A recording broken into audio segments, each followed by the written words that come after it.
مرحبا وأهلا بكم في برنامج داخل واشنطن. معكم مضيفكم روبرت ساتلوف. لقد جاء العام الجديد وجاءت معه قيادة جديدة في الكونغرس والتحديات جديدة للرئيس. ففي أقل من 22 شهرا جرت انتخابات جديدة للسيطرة على السلطتين التنفيذية والتشريعية. من الخارج يبدو أن السياسة في أميركا لا تزال تكف بلا حراك، والبلد منقسمة بالتساوي بين اليمين واليسار. لكن في الوقت نفسه هناك جدل كبير داخل كل حزب من أحزابنا. الجمهوريون على وشك خوض حرب أهلية بين بعضهم البعض حول قيادة دونالد ترامب، والديمقراطيون يتناقشون بهدوء أكثر حيال ما إذا كان ينبغي الرئيس بايدن البالغ من العمر 80 عاما أن يقودهم إلا الحملة الانتخابية المقبلة. ستوفر أهداف وقرارات ومفاجآت عام 2023 إجابات على هذه الأسئلة المهمة.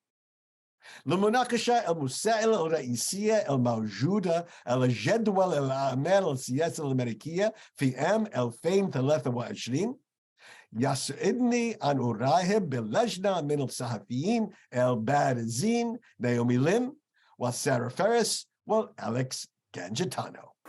Welcome back to Dakhel, Washington. It's a new year, and though it's an off year politically, it will still be a year filled with a lot of politics. Let's give a preview of coming attractions in 2023 with three outstanding Washington journalists, Alex Gangitano, Naomi Lim, and Sarah Ferris. Thank you very much for joining me today. So let's start with a very big, broad question that come next December, nobody will remember your answer. Let's give a big prediction. What, in your view, is going to be the biggest political story of 2023? Sarah, let me begin with you. Oh, thank you for starting with me on this difficult question. So right now, from where we sit, as you said, things change quickly in Washington, but I think the border and immigration is going to be the biggest issue. This is something that Republicans took back the House on. This was an enormous part of their message. And it's undeniable that even Democrats are really beginning to voice their concerns with President Joe Biden's border policy. There's not just the humanitarian concerns that Democrats in particular are raising, but the states that have been really dealing with a resource drain, with trying to make sure that people who are coming over the southern border are getting the resources they need, whether it's legally, whether it's just to live. And I think that's going to be an issue that we're going to see a lot of. It's divided government for the first time in a few years in Washington, which means everything will be at a slower pace, a lot more gridlock. But if there's anything that both sides really do have an incentive to come together, I think it's going to be on the border. Border and immigration. All right. Naomi, biggest political issue of 2023. So just to echo Sarah, I think immigration is sort of one of the priorities that the Biden administration has sort of indicated that will be on the top of their agenda. The one thing that I would also add, the biggest story for me in 2023 will be the economy. I think it's going to be really interesting as we see sort of inflation taper out. We had good economic data at the end of last year, and seeing how that goes forward. The Federal Reserve Bank is projected to keep increasing interest rates, and how that sort of affects, the possibility of a soft landing in tandem with the labour market, I think will be a huge issue, not only for as sort of campaign politics sort of picks up before 2024, but also just in terms of the health of the economy and the country as we still recover from the pandemic. All right, the economy. Alex, what's your wild card big picture story of 2023? Well, Naomi's point on the economy was such a good one, but also kind of going off of Sarah's, I think that these House Republicans are going to dive right into investigations, and a lot of that also goes into the crisis at the border. I think that they'll be investigating the Biden administration and Secretary Mayorkas and Vice President Harris and everybody for for what's going on at the border and try to place the blame on them, and it will turn it into another huge campaign point for 2024. And then we'll also see investigations into the Biden family. Of course, the president's son, Hunter, will be a huge topic. And I think the January 6th hearings were so huge this past year and so much political focus on that now Republicans and House leadership next year will kind of be ready to turn the tables and focus on their own investigations into the president and his administration. So I think that'll be a big thing to watch for, how they handle that and if anything actually comes out of those. All right, interesting. Investigation. So immigration, the economy, investigations. None of you mentioned the question I was about to ask you now, which is, does Donald Trump get indicted and perhaps even go on trial in 2023? What do you think Merrick Garland and the new special counsel are going to decide about the fate of our former president? Naomi, let me start with you. Well, I think it's a really, Donald Trump, you're right. He's a very interesting story coming off the back of potentially tax returns being released for, or the vote that to release tax returns for the past, the 6 years. And as well as these criminal referrals from the January 6th Select Committee. We'll see, I guess we saw that the Select Committee has started cooperating with the Justice Department's investigation, those two investigations in terms of how he handled classified information post-presidency at Mar-a-Lago, as well as his involvement with the January 6th Capitol attack. I think that it's going to be difficult to figure out, or it's going to be hard to predict what the special counsel Jack Smith will decide, particularly because Trump has announced as a candidate for the 2024 presidential cycle. So I think it's it's a wait and see moment, just in terms of how this all plays out. So actually, I think the question is best asked in the negative. Is it possible to imagine, with all the pressure coming from Congress, the party, et cetera, is it possible to imagine that the Justice Department doesn't indict Donald Trump at some point early in 2023, so it's not viewed as politically as it would be toward the end of the year? Alex? I think you're right that would be the best move, to do it so early in 2023 and get it out of the way, especially, as you mentioned, he's a presidential candidate. So anything later, as we get closer to the 2024 election, any investigation into him or indictment is going to look very political for President Biden. And I think that President Biden doesn't want that. He wants to distance himself from the situation and act like and make it clear that he's not a part of what the Attorney General does or doesn't do. And I think if we do see something, you're right, it will be early on. But of course, the fact that the former president is running for president, as he announced already, is very fascinating about how this all plays into it. And it'll be really interesting to watch how other Republicans who are also interested in running for president, like a Ron DeSantis, the governor of Florida, or Glenn Youngkin, the governor of Virginia, how much they want this to just be over with, or let the president, the former president's legal troubles play out early on, so that they can move forward with the Republican primary. So I think that will also be an interesting focus of how other folks want to view this, aside from just how Democrats want to see it play out. All right, let me turn a little bit. We started with a question of the big political issue, but let me now ask you about how the president himself is likely to focus on 2023. With divided government, you mentioned earlier, Sarah, with divided government, things change a bit. Presidents have various options. Sometimes they go big on foreign policy. Sometimes they go big in the use of executive orders. Sometimes they just talk a lot when they can't legislate a lot.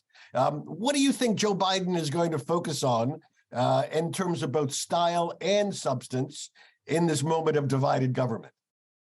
I think what the Biden administration would love to be able to spend 2023 on would be really popular domestic issues that Republicans and Democrats can both get on board with. There's been talk about doing, for example, work on opioids, work on veterans' health. These are work on cancer research, which has been a big priority, of course, before he came into the White House. I just don't know if that is going to be able to happen. You have, as we've talked about, this really, really polarized, divided government, House Republicans with a very, very, very small margin, one of the smallest since World War II. And you have Democrats who, really are feeling emboldened after they nearly kept the House. To everyone's surprise, the Democrats, of course, did keep the Senate. Democrats are feeling really good. They don't see a ton of incentive here to help out a potential speaker, Kevin McCarthy, a question that will be settled early in 2023. So I think the biggest goal realistically for the Biden administration would be to avoid any kind of massive political flare-ups. We talked about the investigations. If they can keep that to more of a whimper in Washington versus, really consuming the airwaves, I think that would be ideal for them. As I said, they would love to be able to do some big bipartisan wins, show that the Biden administration is able to get things done. But the bigger question is, you have a Kevin McCarthy under threat from his own party. Is he going to want to be seen as cooperating with the Biden administration? I think we're more likely to see a lot of drama with debt limit, with government spending, and just literally having to do the regular to-do list of Congress. All right, we'll turn to Congress in a minute, but Naomi, when you look at what the president's options are for this moment of divided government, where do you think he throws most of his effort? I think some of the easy wins that Biden can notch next year are things like judicial appointments. He still has to appoint a lot of ambassadors and other executive positions that have sort of been put to the wayside and delayed. I think one advantage, I know that Sarah sort of spoke about the congressional gridlock, but one advantage in Biden's corner is that there'll be a lot of implementation for the bills that he passed this year that will start sort of being felt by the public next year in terms of the insulin price cap and negotiated Medicare on drugs and things like that. And so I think those things will start filtering down, which will be a boon for the administration, just given that their hands are tied in other priority areas.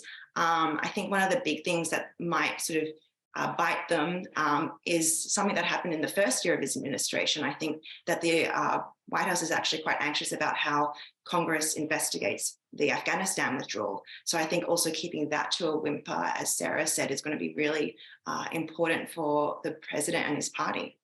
And Alex, before we break, Naomi referred to appointments. Are we expecting any cabinet level departures early in 2023? And if so, throw off a name or two about how they get filled.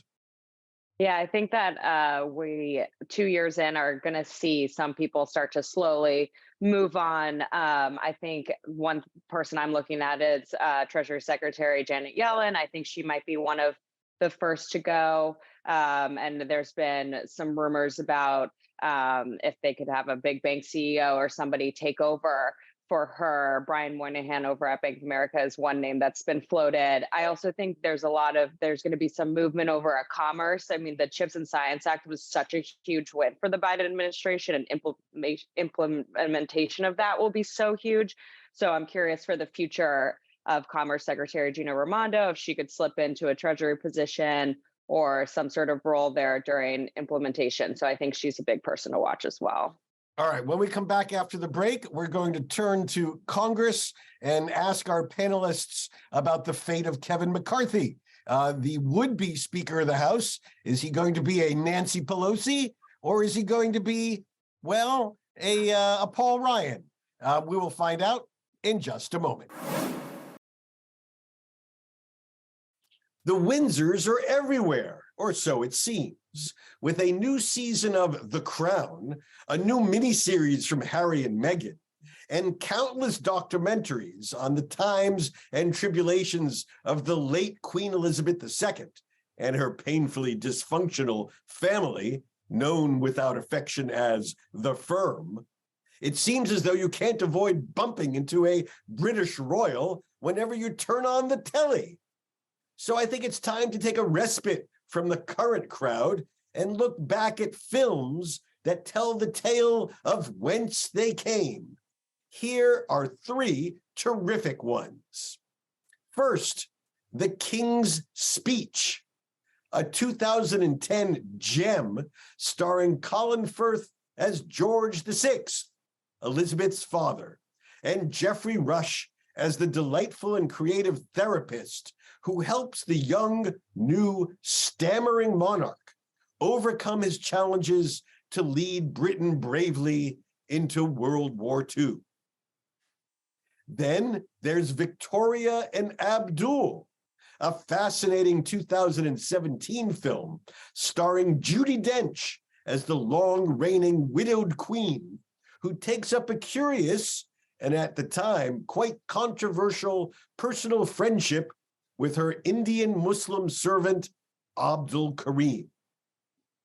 And then perhaps an appropriate prequel to today's royal insanity, there is the 1994 film, The Madness of King George III, starring Nigel Hawthorne and Helen Mirren, which tells the true tale of the monarch's declining mental health, perhaps due to an inherited illness, and his own deteriorating relationship with his son, the Prince of Wales. So if you think today's royal travails are something, look to what the Bible describes as the phrase, "There is nothing new under the sun."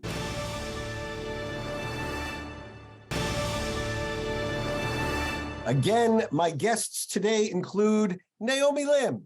Naomi is White House reporter at the Washington Examiner. She previously reported on crime and politics for News Corp in her native Australia. Also joining us is Sarah Ferris. Sarah covers Congress for Politico, a multimedia platform that is all politics all the time.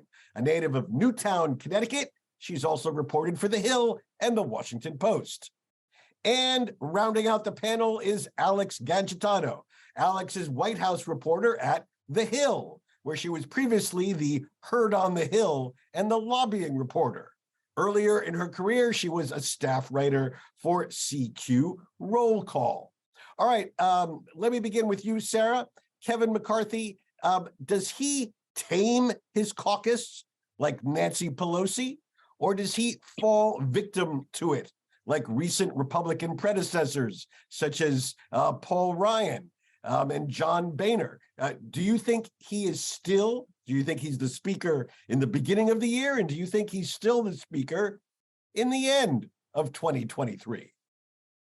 So this is the biggest question that people are loving to talk about right now. Ever since Nancy Pelosi did announce her retirement, the next big palace intrigue is what happens with McCarthy. And to be honest, I think, of course, this is going to be a really difficult path for him. As I mentioned, this is literally the most narrow House majority since World War II. And he has the kind of conference where you do have a band of conservatives who are they're willing to say no to just about everything. Democrats, of course, they have their own issues with their party, but Republicans, they don't always see a need to cooperate at the end of the day, even if it does mean chaos. And this is what has caused the downfall of former speakers. This is exactly what McCarthy has been working to avoid. He's actually spent the last couple of years knowing that they would be flipping the House this year, trying to educate his members about the importance of passing spending bills, why you can't have a debt limit catastrophe. So he's really been working to make sure that the conservatives who really want to blow up,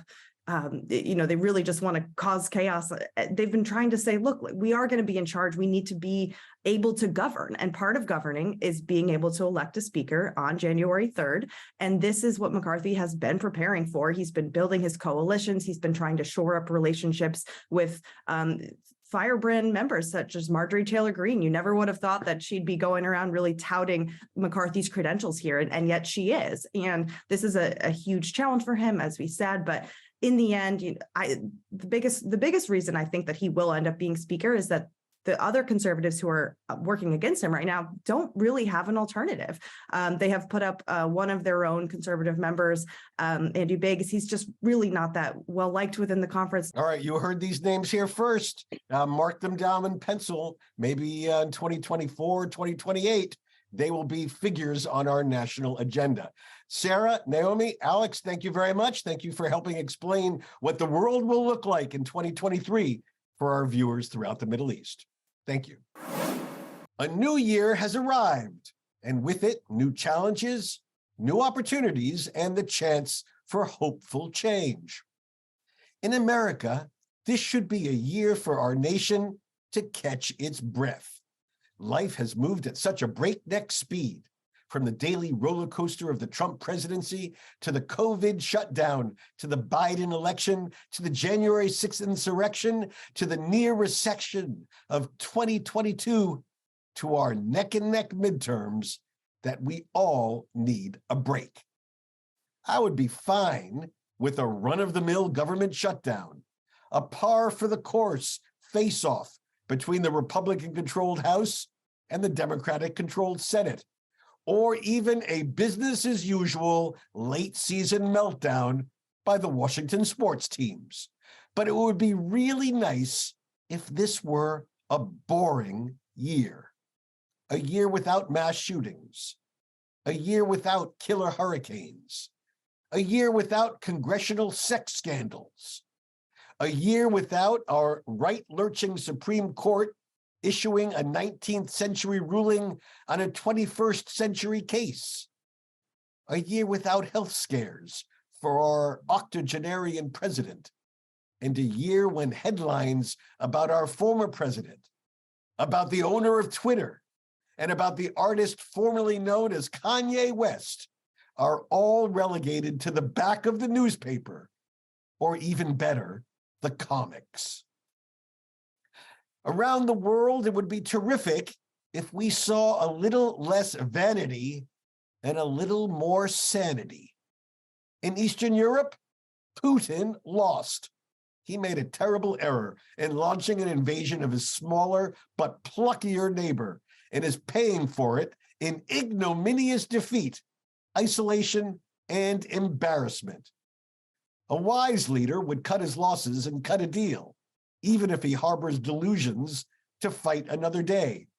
Now, we know Russia is not led by a wise leader, but let's hope he still has flashes of insight, at least about self-preservation. In Asia, let's hope that the leaders of China take the right lesson from Putin's vain folly in Ukraine. And there are many other ways to burnish one's legacy than to launch a criminal war on a peaceful neighbor, and instead refocus their energies on building a growing, prosperous China at peace with itself and with the world. In the Middle East, let's hope women continue their march for change. That means a women-led revolution in Iran, toppling the gender apartheid regime that has held tight to the reins of power for more than 40 years. In Saudi Arabia, that means a women-focused social transformation, altering the human landscape in that country more in the past 3 years than it has seen in the past 300. And that means, by example, women speaking up and speaking out on national issues, issues that matter to them as women, as well as issues that matter to them as citizens in every country from the Atlantic to the Gulf. I wish for so much more, for health, happiness, and success for my 3 sons, to a Women's World Cup that matches the excitement and suspense of that remarkable men's final between Argentina and France. Hopefully, at year's end, we can come together and celebrate in December of 2023 that at least some of this came true. بهذا نصل إلى نهاية هذه الحلقة من برنامج داخل واشنطن. إذا كانت لديكم أي استفسارات أو تعليقات حول هذه الحلقة، وخاصة حول العلاقة بين الاقتصاد الأمريكي وشعبية الرئيس، أرجو أن تتواصلوا معي عبر تويتر على هاشتاغ Inside Washington أو أن تراسلوني مباشرة على @RobSatloff. سأراكم الأسبوع المقبل وإلى الآن القادم. شكرا لكم وإلى اللقاء.